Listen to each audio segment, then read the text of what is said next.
வணக்கம். தேசம் சிறப்பு செய்திகளுக்காக நான் உங்கள் ரேவதி குணாலன். நாட்டின் வளர்ச்சிக்கு சமூக ஒற்றுமை அவசியம்.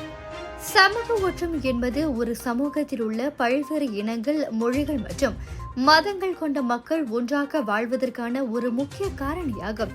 சமூக ஒற்றுமை இல்லாமல் ஒரு சமூகம் வளர்ச்சியடைய முடியாது என்கிறார் பேரா இந்திய கால்பந்து சங்க தலைவர் டாக்டர் அமலுடன் இஸ்மாயில்.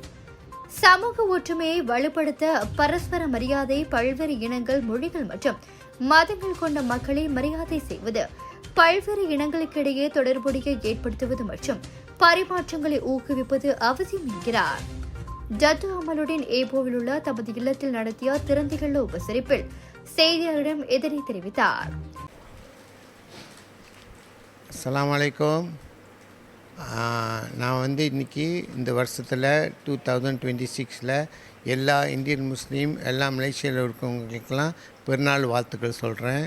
இந்த வருஷம் நம்ம ஒத்துமையாக இருப்போம். இந்தியன், சைனீஸ், சிங்கு எல்லா ஜாதியும் நம்ம ஒத்துமையாக இருந்தால் தான் நம்ம நாடு நல்லாயிருக்கும். இன்றைக்கி பாருங்கள், நம்ம வீட்டில் சீனருங்க வந்திருக்காங்க, சிங்கு வந்திருக்காங்க, மலாய்க்கருங்க வந்திருக்காங்க, இந்தியன்ஸ்லாம் வந்திருக்காங்க. ஸோ அந்த மாதிரி நம்ம இந்த நாட்டில் ஒத்துமையாக இருந்தால் தான் நம்ம நாடு நல்லாயிருக்கும். எங்கேயும் எந்த உலகத்துலையும் சண்டைக்கிண்டு ஒன்றும் இருக்கக்கூடாது. இன்றைக்கி நாங்கள் துஆ பண்ணுறோம்.